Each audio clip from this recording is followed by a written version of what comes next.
The Scooby franchise is so ingrained in pop culture that the removal of a mask to reveal a different villain isn't so much of a surprise anymore, and friends that team up against injustice or to solve mysteries are automatically called Scooby gangs. If Scooby, Shaggy, Daphne, Velma, and Fred hadn't got their start in the 1969 animated series, however, the world wouldn't have any of that, so modern audiences owe some debt of thanks to these original villains for kickstarting all the mysteries and defining so many other fictional criminal schemes that came after. 15. Ghost of Captain Cutler. Those who've watched the Season 1 intro to Scooby-Doo, Where Are You? Know the ghost of Captain Cutler. He's the glowing monster in the old scuba outfit. However, there's more to him than that. He was a sailor who allegedly died in a shipwreck. In reality, he decided to take on the role of a thief. Scooby and the gang are brought in to investigate the ghost and its connection with a rash of stolen boats.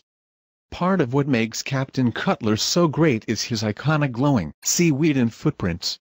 It added just the right flair for the dramatic to his disguise. He's also notable because he's the first villain that Shaggy figures out before Velma, which is a rare occurrence in the franchise. 14. Phantom.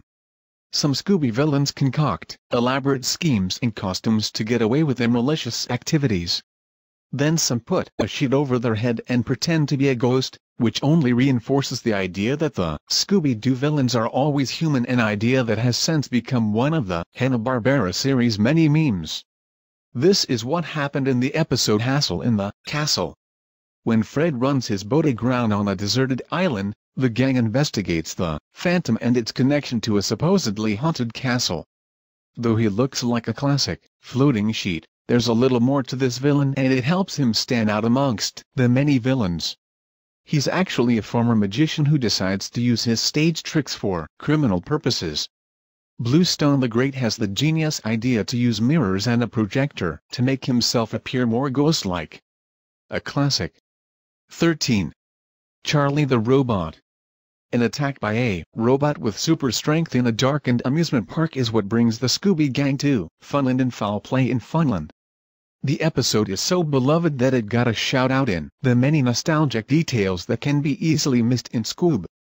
Charlie the Robot really stands out because he can be considered the show's first monster, as he was a mechanical individual reprogrammed by the creator's sister to cause havoc.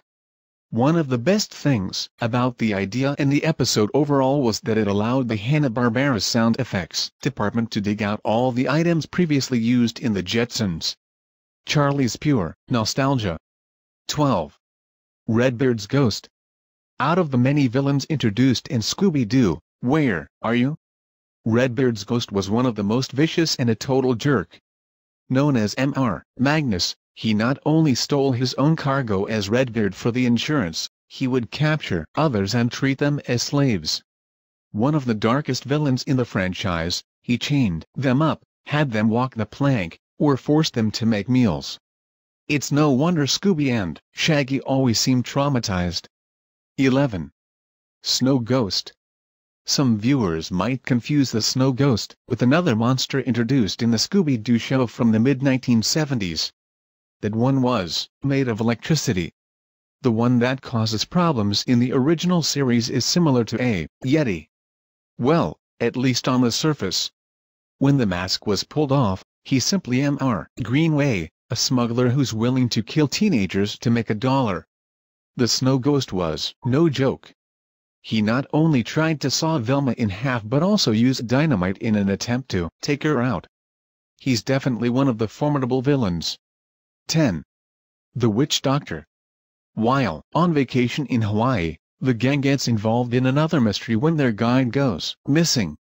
They wind up searching through a village that's said to be cursed, constantly running into the Witch Doctor and the giant Monotiki Tia for their efforts. Scooby and Shaggy even provide entertainment in short skits while trying to evade the Witch Doctor. However, they find oysters and pearls, which is enough explanation as to why the Witch Doctor and Monotiki Tia are trying to keep people away from the village.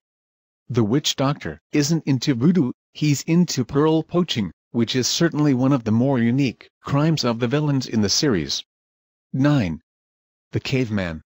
The caveman was one of the more violent villains in the series, considering he tried clubbing the gang on multiple occasions while out chasing them around Oceanland. Professor Wayne went to a lot of trouble to don a caveman costume and wreak havoc around the tourist attraction. His original goal was stealing his colleague's invention that provided the ability to speak to marine life. Ironically, Wayne as the caveman is captured by a giant clam when the gang's initial trap fails. His scheme ended by marine life. In a way, the memorable end to the caveman taught fans a little something about karma. 8. The Ghost Clown. The Ghost Clown was one of the most vicious villains in the series. He was also actually one of the more successful villains of the series too, as he hypnotized most of the members of the gang to conduct dangerous stunts in the circus to distract them. The Ghost Clown had no regard for the preservation of human life, which is dark for a cartoon, especially Scooby-Doo. In the end, Scooby and the gang do serve the vengeful villain some serious karma in the form of tricking the clown into hypnotizing himself, inflicting a taste of his own medicine. 7. Ghost of Mr. Hyde. Interestingly, this episode places a twist on the old Dr. Jekyll and Mr. Hyde story. Only this Dr. Jekyll is faking his transformation into Mr. Hyde, using it to explain how stolen jewels are mysteriously winding up in his home. He later manipulates the evidence to lead the gang to believe his housekeeper, Helga, is behind the recent thefts. Not many of the villains in the early version of the show were deft enough to frame someone else. He also tries to turn Shaggy into a frog on top of it. If that's not pure evil, it's not clear what is. 6. The Black Knight. Who could forget the gang's very first villain in the original series, the Black Knight? He's a little goofy but still iconic. He ranks as one of the best villains simply because, without him, there would be no Scooby-Doo. From moment one, it was obvious how resourceful and funny the group would be, from breaking into a museum to engaging in a chase inside via an antique airplane. The museum curator is the source of all the shenanigans, utilizing the legend of the Black Knight coming to life when the moon is full to deter anyone from discovering his art smuggling operation.